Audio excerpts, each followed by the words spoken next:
My daughter's wedding. My son-in-law's family called me the poor one. Mills sit in the back. We don't want photos ruined. I smiled, stepped out, and made one call. 10 minutes later, the entire venue staff walked out because Clara Reyes smoothed down her simple navy blue dress as she walked into the Regency Hall Hotel, her heart beating with anticipation. Today was her daughter Mia's wedding day, and despite everything, she couldn't help but smile. The lobby gleamed with polished marble and glittering chandeliers, exactly the kind of venue her future son-in-law's family would choose. Mom! Mia's voice rang out across the lobby. Clara turned to see her daughter, still in her casual clothes, hurrying toward her. You made it. But something about Mia's tight smile and the nervous way she glanced around the lobby made Clara's heart sink. Of course I made it, sweetheart. I wouldn't miss your big day.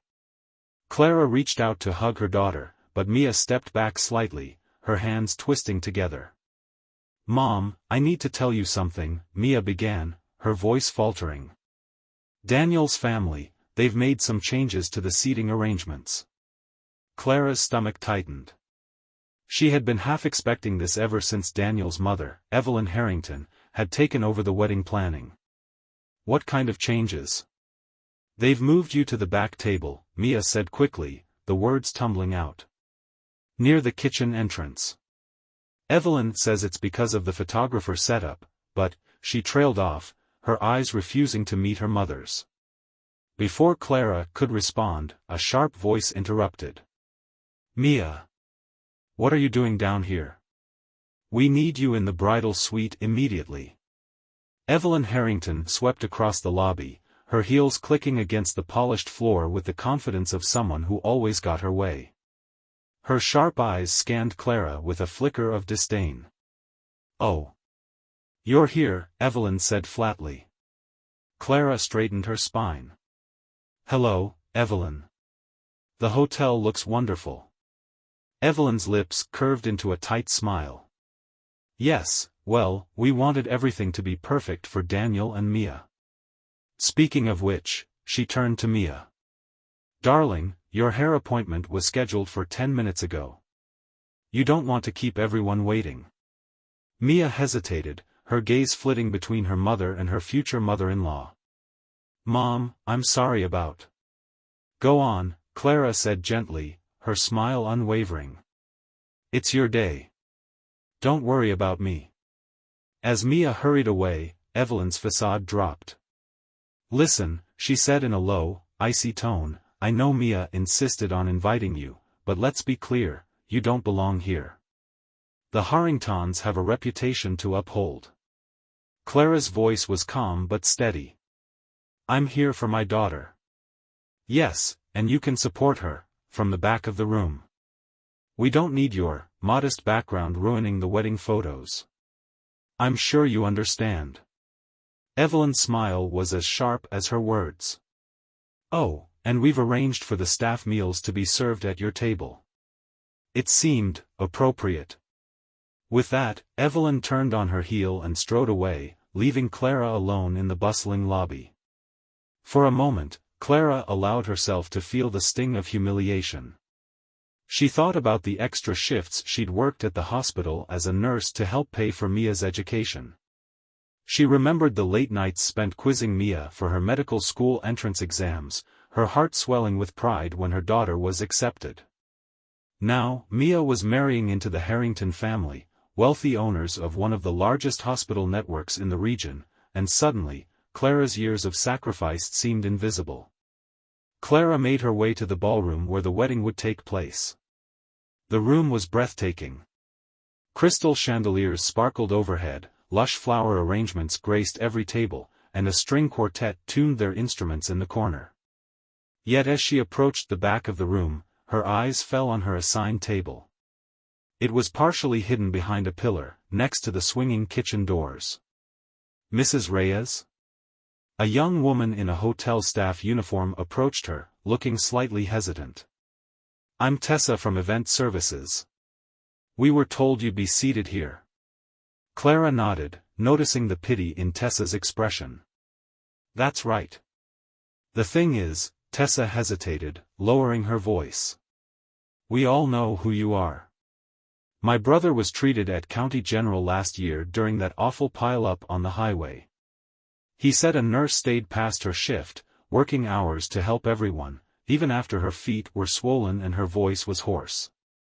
That was you, wasn't it? Clara blinked, surprised. She remembered that chaotic night clearly.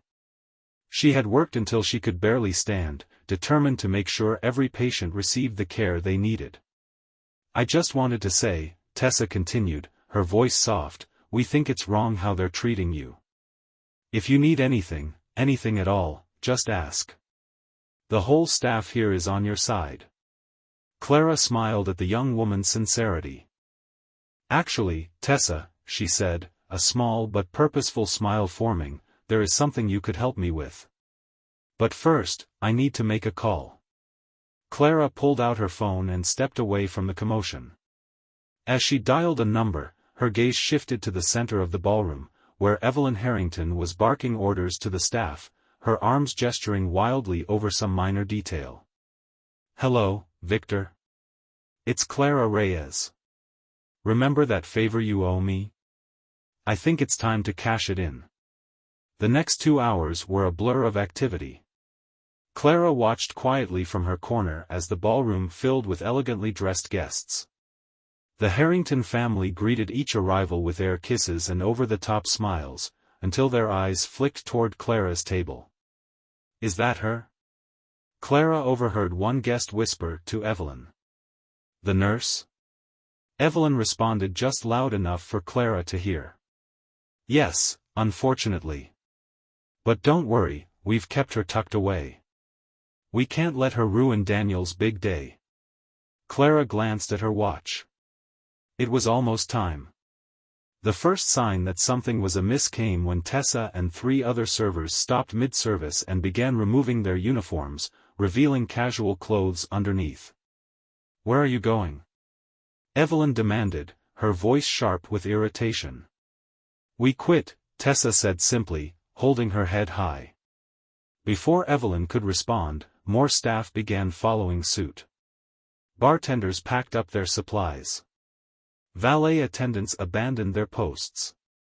Even the wedding coordinator shut her laptop, gathered her things, and headed for the exit. What is the meaning of this? Evelyn shrieked, her face turning a deep shade of crimson. You can't just leave. We have a contract. Actually, a deep voice said from the entrance, they can. Victor Chen, the owner of the hotel chain, stepped into the ballroom. His commanding presence silenced the growing murmurs among the guests. Victor. Evelyn hurried toward him, her tone dripping with desperation. There must be some kind of mistake. We booked this venue months ago. Victor raised a hand to stop her. The only mistake, he said calmly, was how you treated Clara Reyes. Evelyn froze, her confusion evident. Clara saved my wife's life last year, Victor explained to the room. Spotted a condition everyone else missed. She stayed by her side, refusing to leave until she was out of danger. When she called me today, I couldn't believe what she told me about how she was being treated. He turned to the guests. Ladies and gentlemen, I apologize, but the Regency Hall will no longer be hosting this event under the current arrangements. The room erupted in chaos. Guests muttered, Daniel's father yelled about legal action, and Evelyn looked ready to explode. Victor, you can't be serious. Evelyn cried. Oh, I'm serious, Victor said, his tone unwavering. But don't worry, the wedding will continue. Clara's taking over the arrangements. Clara stepped forward, her voice calm but resolute. Everyone who wants to celebrate Mia and Daniel is welcome. But there are going to be new seating arrangements, and a new tone to this celebration. For a moment, Evelyn looked like she might argue, but the murmurs from the guests around her, and Victor's unwavering expression, kept her silent. Clara turned to Tessa and the newly arrived staff, now wheeling in fresh carts and resetting the room. The transformation was seamless.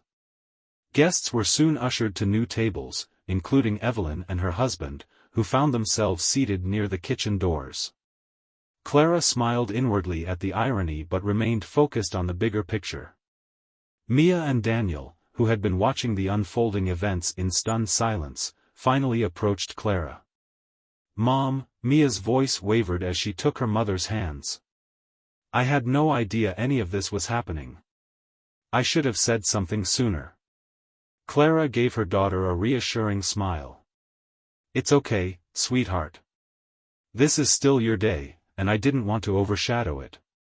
Daniel, standing beside Mia, looked deeply apologetic.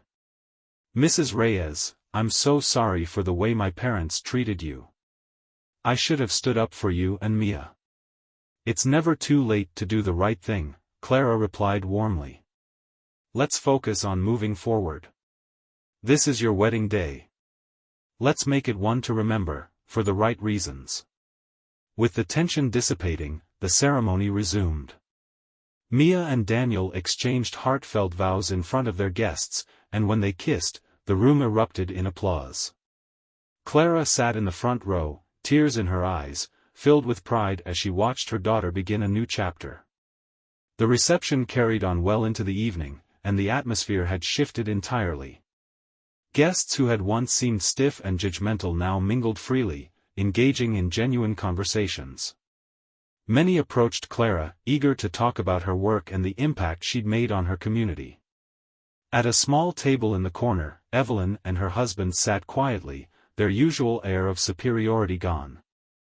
Clara could see the wheels turning in Evelyn's mind as she processed how dramatically the day had shifted. Victor Chen approached Clara with a wide smile. "Clara, you've become quite the legend around here. The staff can't stop talking about today. You've made an impression they won't forget." Clara laughed softly. "Sometimes, the best way to make a point isn't by shouting, it's by standing firm." Victor nodded approvingly. "By the way, I'll see you at next month's board meeting. I have some exciting updates on the community health initiative we've been discussing." "Looking forward to it," Clara replied. Later that evening, Mia found her mother alone on the hotel's terrace, gazing out at the city lights. She approached quietly, slipping her hand into Clara's. "Mom," Mia began, her voice soft, "I'm so sorry for everything, not just today, but for all the times I let myself get swept up in Daniel's world and forgot who I am." Clara turned to her daughter, seeing not the bride in a beautiful gown, but the little girl who used to sit beside her with a toy stethoscope, dreaming of becoming a doctor. "Mia," Clara said gently, "you never have to apologize for finding your way. But always remember, your worth isn't in the family you marry into or the status you achieve. It's in what you do, how you treat others, and the difference you make in the world." Mia nodded, tears in her eyes. "I won't forget again." She hesitated, then added with a small smile, "Victor called you a legend. I think he's right."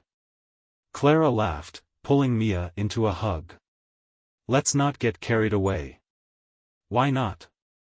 Mia said, a sparkle returning to her eyes.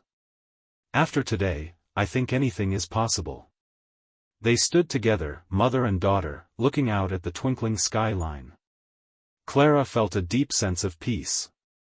The Harringtons had tried to diminish her, but they hadn't realized she had built her own foundation, a place of respect, dignity, and real impact. The next morning, Clara's phone buzzed with a text from Victor.